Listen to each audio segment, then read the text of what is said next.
अशोक जी अपनी पत्नी के साथ अपनी रिटायर्ड जिंदगी बहुत हंसी खुशी गुजार रहे थे।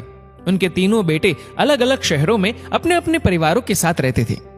उन्होंने नियम बना रखा था, दीपावली पर तीनों बेटे सपरिवार उनके पास आते थे। वो एक सप्ताह कैसे मस्ती में बीत जाता था, कुछ पता ही नहीं चलता था। कैसे क्या हुआ, उनकी खुशियों को तो मानो जैसे किसी की नजर ही लग गई। अचानक शीला जी को दिल का दौरा पड़ा। एक झटके में उनकी सारी खुशियां बिखर गई। तीनों बेटे दुखद समाचार पाकर दौड़े आए। उनके सब क्रियाकर्म के बाद शाम को सब एकत्रित हो गए। बड़ी बहू ने बात उठाई, बाबूजी, अब आप यहाँ अकेले कैसे रह पाएंगे? आप हमारे साथ चलिए।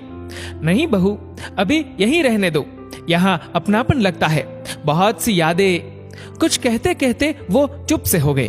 बड़ा पोता कुछ बोलने को हुआ, उन्होंने हाथ के इशारे से उसे चुप करा दिया। बच्चों, अब तुम लोगों की माँ हम सबको छोड़कर जा चुकी है। उसकी कुछ चीजें हैं, वो तुम लोग आपस में बांट लो। मुझसे अब उनकी साथ संभाल नहीं हो पाएगी। ये कहते हुए वो अलमारी से कुछ निकाल कर लाए। मखमल के थैले में बहुत सुंदर चांदी का श्रृंगारदान था। एक बहुत सुंदर सोने के पट्टे वाली पुरानी रिस्ट वॉच थी। सब इतनी खूबसूरत चीजों पर लपक से पड़े। छोटा बेटा जोश में बोला, अरे ये घड़ी तो अम्मा सरिता को देना चाहती थी। अशोक जी धीरे से बोले, और सब तो मैं तुम लोगों को बराबर से दे ही चुका हूँ। इन दो चीजों से उन्हें बहुत लगाव था। बेहद चाव से कभी कभी निकाल कर देखती थी, लेकिन अब कैसे उसकी दो चीजों को तुम तीनों में बांटू। सब एक दूसरे का मुंह देखने लगे। तभी मंझला बेटा बड़े संकोच से बोला, ये श्रृंगारदान वो मीरा को देने की बात करती थी। इतने में छोटा बेटा भी बोल पड़ा, पिताजी, ये घड़ी माँ अक्सर सरिता को देने की बात किया करती थी, पर समस्या तो अब भी बाकी ही थी। वो मन ही मन सोच रहे थे, बड़ी बहू को क्या दूं?